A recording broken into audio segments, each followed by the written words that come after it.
Well, let me just kick it off with visual aids. Now, a visual aid can be anything, from a pitch book to a glass of water, but more often than not these days, it tends to come in the form of PowerPoint. Now, let me just make one thing absolutely clear, all right? I'm not anti-PowerPoint. PowerPoint's a good tool. When it's appropriate, use it. The trouble is, though, that the way that the majority of people use PowerPoint, frankly, is not very good, all right? And by using it in a way that is creating a huge distraction and detracting from their ability to engage an audience is not a good idea. Now, some of these issues are probably best illustrated by me giving you a short presentation. And what I'm going to do is going to give you a short presentation on the subject of the euro, monetary union back in Europe. And I'll use this PowerPoint slide to help me talk you through that.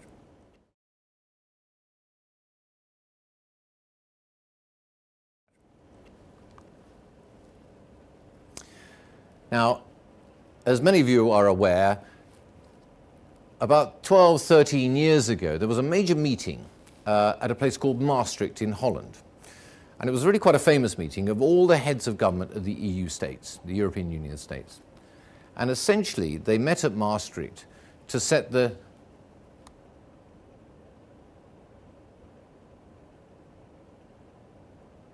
Well, welcome back. Now, why did I stop? Well, the reason why I stopped was I'll pretty much guarantee that the vast majority of you have no real idea of what I just said. Now, why is that? Well, human nature, and this is what we try to do with the camera here, human nature is the moment you start putting this stuff up on the wall, the attention of the audience now automatically goes to that. And invariably, the moment they see this stuff go on the wall, the audience will go in, they dive in, they start to try and work it out for themselves. And all the time they're doing that, the one thing they really cannot be doing is actually paying attention to what you're saying. And so the very stuff that's meant to be helping you get your message across to your clients, right, is actually in direct competition with you for the attention of the client. And in this game, you know, there are very few absolute certainties in this world, but this is pretty much getting there. You get into competition with this stuff, and I'll guarantee you're going to lose. Well, let me use the same slide, same presentation, but I'll use the slide in a slightly different way.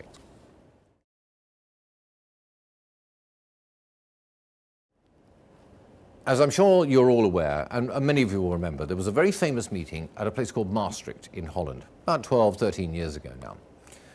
And this was a meeting of all the heads of government of the European Union states. And they met at Maastricht essentially to set the key criteria, the key requirements against which monetary union might take place in Europe. Well, at this Maastricht conference, they came away having set two key criteria. Now, the first was debt as a percentage of GDP. The second one was budget deficit, again as a percentage of GDP. Now, both of these had to be within certain limits to show that the economies of each of the member states was stable enough so that monetary union might take place. Well, having set these two requirements, these two criteria at Maastricht, when they then went away and applied them to the economies of the member states, they were very disappointed to find that only one country could comfortably meet both criteria. And which one was that? Well, it was Luxembourg. And interesting enough, there were two other countries which just crept inside what I call the box of acceptability. If you put the two criteria on a graph, it'll create a box for you. And the two countries which just crept inside were Germany and the UK. All the remaining countries failed. And some of them failed really very badly. Now let me show you a chart which shows just how badly some of these countries actually got on.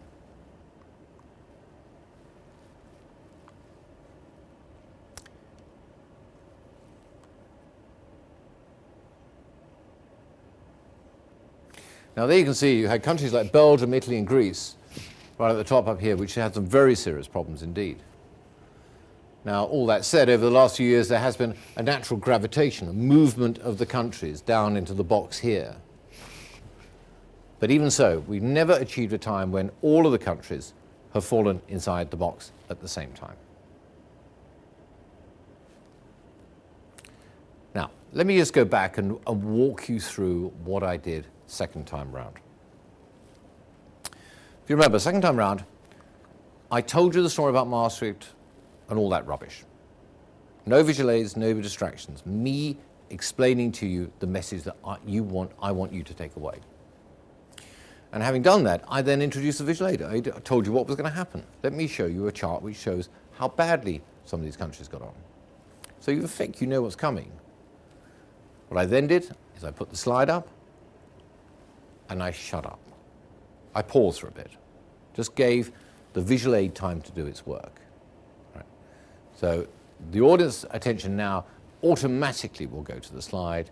They start to marry up the message that you've already given them with the slide that they're now looking at, and so the slide is now reinforcing your point and not competing with you. Right, so give them time for that marriage of the visual and the message to take place in the mind of the audience. So when you finish with the slide, you take it away, because if you leave it up there, I'll guarantee this is going to happen. The attention of the audience will now drift back to this, and half of the audience are now sitting there thinking, ooh, does that mean that Italy's a cheap place to go on holiday? Can my wife go and buy her Prada bag there cheaply? All right. They will simply drift back to it again. All right. So by taking it away, the attention of the audience will now automatically come back to you.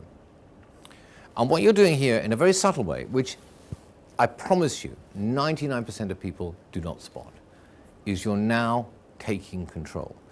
And you're controlling what the audience is listening to, what they're looking at, and pretty much what they're thinking about. And they have no idea that you're doing it. All right. Very simple, but a very powerful way of using visual aids and capturing the power of the visual without the highly distracting and detracting quality of PowerPoint. All right. Do not get into competition with this stuff. Remember. Now, how do I do that, by the way, this blank page stuff? Well, it's very, very simple. All right. There is a facility built into PowerPoint, but very few people know it. All right. If you get into PowerPoint slideshow, if you hit the B button on the keyboard, it'll do that. B for black. All right. If you don't like black, try W. All right. It makes the screen white. Better still, and simpler, between each of your PowerPoint slides, just insert a blank page. And that will give you this very powerful control. Very simple, very effective.